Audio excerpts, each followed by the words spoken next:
எழுதுறவங்க அதே மாதிரி ஒரு கேட்டகரி இருக்காங்க. புகழுக்காக எழுதுகிறவர்கள். பெரிய போஸ்ட்டில் இருப்பாங்க, பத்திரிகையிலேருந்து சன்மானம் கொடுக்க மாட்டாங்க, ஆனாலும் பரவாயில்ல நான் எழுதுகிறேன் அப்படிம்பாங்க. அவங்க புகழுக்காக எழுதுகிறவர்கள்.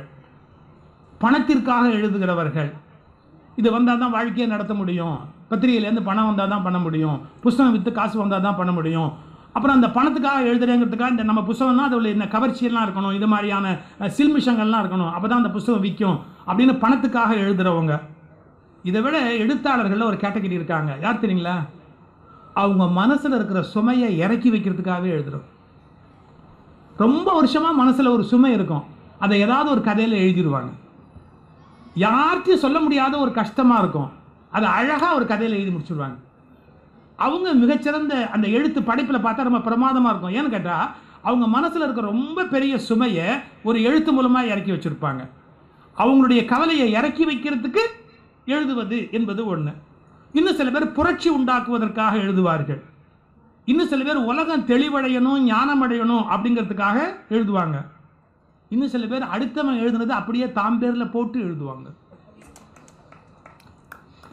நான் இப்போ கூட ஒருத்தர் புஸ்தகத்தை காட்டுவேன், என் புஸ்தகத்திலேருந்து 2 பக்கம் அப்படியே அடிச்சிருக்காரு. 2 பக்கம் அப்படியே ஒரு வரிக்கு வரி விடாமல் அப்படியே போட்டிருக்கிறாரு. அவர் புஸ்தகம் மேலேயும் போட்டிருக்காரு, கீழே அவர் பாட்டு கண்டிப்பாக பண்ணி எழுதிட்டு போயிட்டே இருக்கிறாரு. அந்த முன்னாடி எழுதினதெல்லாம் எவனது திருநாரோ அது எனக்கு தெரியவே இல்லை. என்னது திருநா தான் எனக்கு தெரியும், நான் எதை பறி கொடுத்தேன்னு. 2 பக்கம் அப்படியே என் புஸ்தகத்திலேருந்து எடுத்து போட்டுக்கிறார். புஸ்தகம் அவர் பேரில் போட்டுக்கிறார். அப்படி இருக்கிறாங்க எழுதுறவங்க. எத்தனை கேட்டகரி இருக்கிறாங்க? அறிவியல் உண்மைகள் விளக்குவதற்காக எழுதுகிறவர்கள். இப்படி எழுத்தாளர்களையும் பலவிதமான நிலை இருக்கிறார்கள். இது ஒரு ஒரு ஒரு சிறப்புக்காக சொன்னேன்.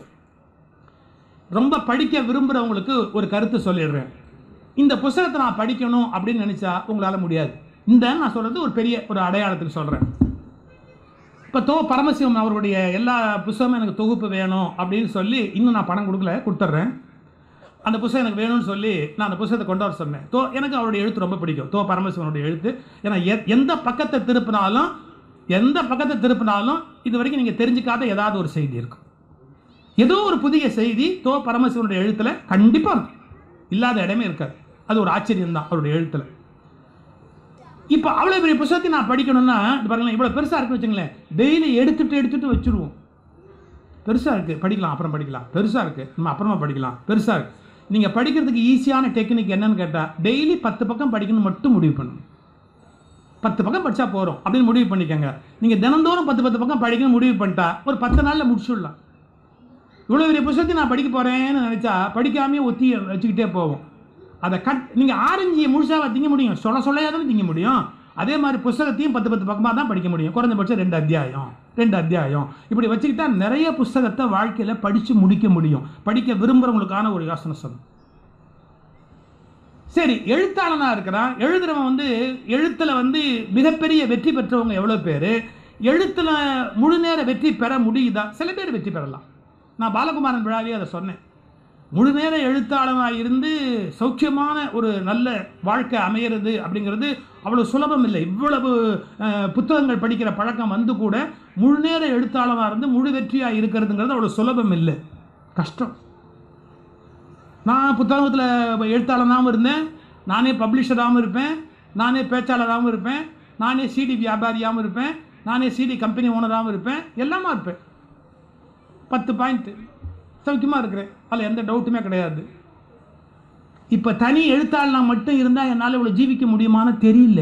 நான் உண்மையை சொல்லணும்ல, அது இன்னும் அந்த நிலைமை அந்த நாட்டில் மாறணும். எழுத்தாளனும் சௌரியமான வாழ்க்கைக்கு வரணும். ஒரு ஜெயகாந்தன் ஒரு 4-5 பேர் ஜெயிச்சிடலாம், அதே மாதிரி பாலகுமாரன் இது மாதிரி ஒரு 4-5 பேர் ஜெயிச்சிடலாம். எல்லாரும் ஜெயிக்க முடியுமா? யோசிக்கணும். பிரேமா பிரசுரம் அரூர் ராமநாதன் உங்களுக்கு தெரியும், எங்கள் அப்பாவுடைய நெருங்கின நண்பர் அரூர் ராமநாதன். காதல்னு பத்திரிகை நடத்தினார். பிரேமா பிரசுரம் அவரோடது. அவருடைய ஸ்கிரிப்ட் தான் ராஜராஜ சோழன். டி.கே. பகவதி, டி.கே. சண்முகம் நடித்து அந்த காலத்தில் சக்கப்போடு போட்டு பின்னாடி சினிமாவாக வந்த ராஜராஜ சோழன் ஸ்கிரிப்ட் அரூர் ராமநாதன் எழுதுனது. ஒரு தீபாவளி எங்கள் வீட்டுக்கு வருவார். அவர் தீபாவளினா கரெக்டாக அரூர் ராமநாதன் எங்கள் வீட்டுக்கு வந்துடுவார். இது வழக்கம். எங்கள் அப்பாட்ட பேசிக்கிட்டு இருந்த ஒரு விஷயத்தை நான் கேட்டேன். நான் சின்ன பையன் அப்போ. அவர் சொன்னார், சுக்கி, எங்கள் அப்பா உரிமையாக சொல்கிறார், சுக்கி, நான் அந்த ராஜராஜ சோழனை எழுதினேன், அண்ணாச்சி தான் ட்ராமா போட்டாங்க, உங்களுக்கு தெரியும், சண்முகம் பகவதி. எழுத்தாளனுக்குன்னு ரொம்ப கம்மியான தொகை நாடகத்தில், பெரும் தொகை நாடகத்துக்கு கொடுக்கப்பட்டால் கூட எழுத்தாளனுக்கான ஷேர் அது ஒன்றும் தப்புன்னு சொல்ல மாட்டேன், அவ்வளோதான் அந்த காலத்தில் முடியும். எழுத்தாளனுக்குன்னு ஒரு தொகை. நானும் எவ்வளோ சொல்லி பார்த்தா அண்ணாச்சாலையும் ஒன்றும் முடியல. இந்த கடைசியில் நான் ராஜராஜ சோழன் எழுதுனா அது அவ்வளோ சக்கரை போட்டுச்சே ஒழிய எனக்கு அதில் ஒன்றுமே பணம் வரல. நான் உடனே என்ன பண்ணேன், சண்முக நாச்சியை சொன்னேன், ஒரு வாரம் திருச்சியில் பந்தல் போட்டு உங்கள் ட்ராமாவை நான் நடத்த போகிறேன், நீங்கள் எனக்கு நடித்து கொடுக்கணும், டிக்கெட் விற்று நான் காசு எடுத்துக்குவேன், உங்களுக்கு உரிய சம்பளத்தையும் கொடுத்துருவேன் அப்படின்னு என்ன ரேட்டு கேட்குறீங்க அப்படின்னு பேசுனேன். அண்ணாச்சி ஒரு ரேட் சொன்னார், 7 நாள் அங்கே தங்கி நாடகம் போடுறதா இருந்தால் இவ்வளவு அப்படின்னு. நானே கொட்டகை போட்டேன், நானே டிக்கெட் விற்றேன், நானே எல்லாம் விளம்பரம் பண்ணேன். இதுவரையிலையும் நான் பார்க்க முடியாத பணத்தை முதலாளியாக இருந்து சம்பாரிச்சேன்றார். என் மனசில் அப்போ தான் பச்சுன்னு ஒட்டுச்சு, எழுத்தாளனாக இருந்தால் சம்பாதிக்க முடியாது. நம்ம அப்பா அதனால தான் இவ்வளோ வருஷமாக ஏழையாகவே இருக்காரு. அப்போ அருராமநாதன் மாதிரி நாமளும் முதலாளியாக மாறினாதான் சம்பாதிக்க முடியும். அதனால் நான் பேச்சாளன் ஆகிற போது கல்கி என்னை எழுத்தாளனாக எழுத வச்ச உடனேயே பதிப்பக உரிமையாளராகவும் மாறினா மட்டும்தான் நம்ம வசதியாக இருக்க முடியும்னு கண்டுபிடிச்சு,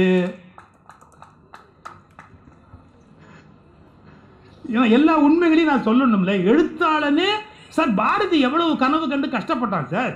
எனக்கு ஒரு பல்லக்கு கொடுங்கோன்னா, ஒரு பட்டு வேஷ்டி கொடுங்கோ அப்படின்னா, நான் என் புத்தகத்தெல்லாம் நல்லா பைண்ட் பண்ணி படம் போட்டு பார்க்கணும் அப்படின்னா, ஒரு எழுத்தாளனாக இருந்து பாரதியால் அதை அடைய முடியலையே சார். இப்போ சொல்கிறேன் புத்தக கண்காட்சியில் வச்சு, என்றைக்கு எழுத்தாளர்கள் வளமுடையவர்களாக மாறுகிறார்களோ அன்றைக்குத்தான் அந்த நாடு வளமுடைய கம்பீரத்தையும் கௌரவத்தையும் முழுமையாக பெற முடியும். இதை மனசில் வச்சு எல்லா எழுத்து அங்கீகாரம் வாங்கும்னு சொல்ல முடியாது. இப்போ எழுத்துல இருக்க இன்னொரு சிக்கல் சொல்லட்டுமா? பண்டிதர்களுடைய அங்கீகாரத்தை வாங்குகிற எழுத்துன்னு ஒன்று உண்டு, பாமர மக்களுடைய அங்கீகாரத்தை வாங்குகிற எழுத்துன்னு உண்டு. இதில் என்ன சிக்கல் தெரியுங்களா? பண்டிதர்களுக்குன்னு எழுதுகிற சில பேருக்கு 2 கொம்பு முளைச்சிருக்கிறதாவும், பாமரருக்கு எழுதுறவனுக்கு ஏதோ 2 வால் முளைச்சிருக்கிறதாவும் ஒரு அபிப்பிராயம் இந்த எழுத்து உலகத்தில் இருக்கு. இது தவறு. நீ சில பேரை கேட்டரிங் நீ பண்ற, நீ சில பேரை கேட்டர் பண்ற, நீ ஒரு 1000 பேருக்கு, அதுவும் வெகுஜன பத்திரிகையில் எழுதுகிற எழுத்தாளர்னா கேவலமாக நினைக்கிறவங்க எவ்வளோ பேர் தெரியுங்களா? அதாவது இப்போ எங்களையே சொல்லுவா, இவர் என்ன முறையாக தமிழ் படிச்சுட்டாரா, இவர் புத்தகத்தை என்ன படிக்கிறதுக்கு அப்படின்னு கேட்பாங்க. ஏன் முறையாக தமிழ் படித்தா மட்டும்தான் அவன் புத்தகத்தை படிக்கணுமா? எனக்கு புரியவே இல்லை.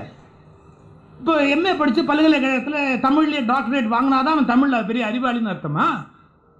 சார் என்னோட புஸ்தகத்தை வச்சு 3 பேர் டாக்டரேட் வாங்கிட்டான் சார், எனக்கு எவனும் டாக்டரேட் கொடுக்க மாட்டேங்கிறான் சார். மதுரை திருமலை நாயக்கர் கல்லூரியில் படிக்கிற பொண்ணு என் புத்தகத்தை வச்சு தீசிஸ் பண்ணி அது டாக்டரேட் வாங்கிருச்சு. 3 பேர் டாக்டர் பட்டம் வாங்கிட்டாங்க. எழுதினவன் இழிச்சவா, எனக்கு டாக்டர் பட்டம் கொடுக்கல சார். நான் இது கொடுத்து எனக்கு ஒன்றும் ஆக போகிறதே இல்லை. இது என்ன மாதிரியான ஒரு உலகம்ங்கிறதுக்காக நான் சொல்ல வரேன். எழுதுறவனுக்கு அப்புறம் என்ன மரியாதை இருக்கு? எழுத்தாளனுக்கு என்ன மரியாதை இருக்கு?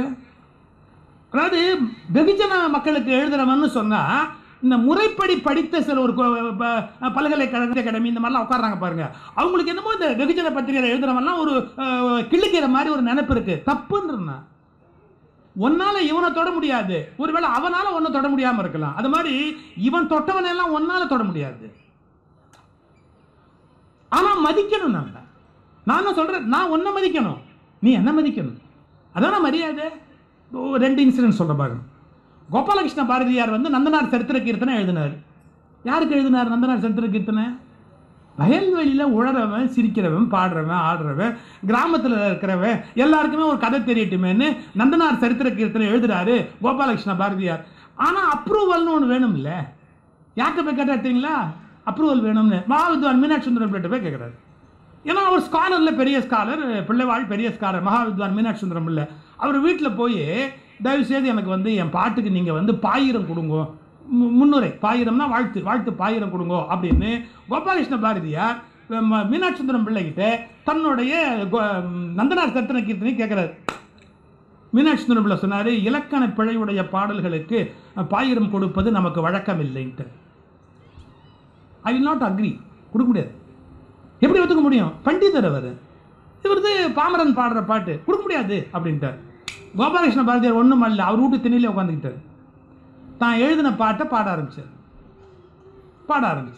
10 நிமிஷத்தில் தெருவில் போகிறவன், வண்டிக்காரன், மாடு ஓட்டிகிட்டு போகிறவன், புல்லு செதுக்க போகிறவன், தெரு முழுக்க ஒரு 50 பேர் சேர்ந்துட்டான்.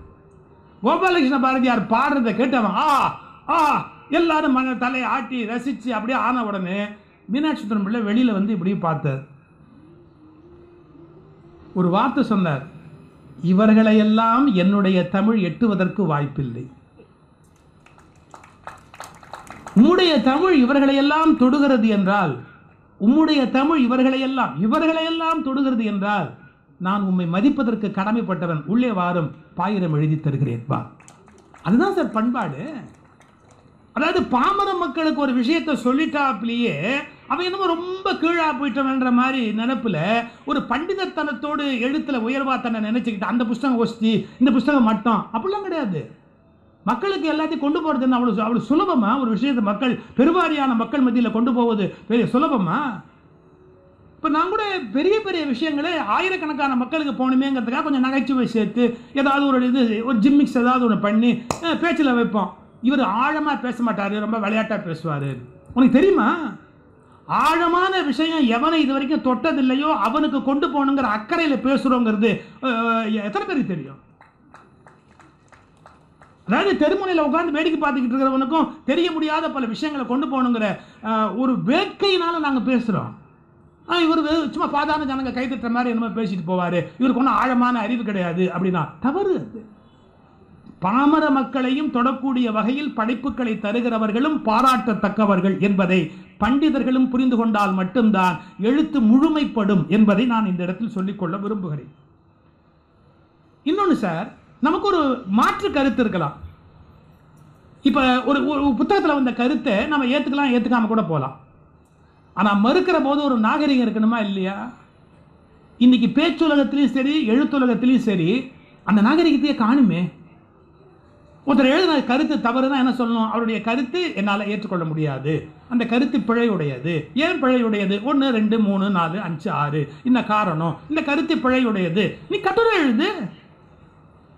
மேடையில் ஒருத்தர் ஒரு கருத்து சொல்றாருன்னா 4 பேர் சேர்ந்து சொல்லாதே அப்படின்னா, நீ என்ன சொல்லாதேன்னு சொல்றது?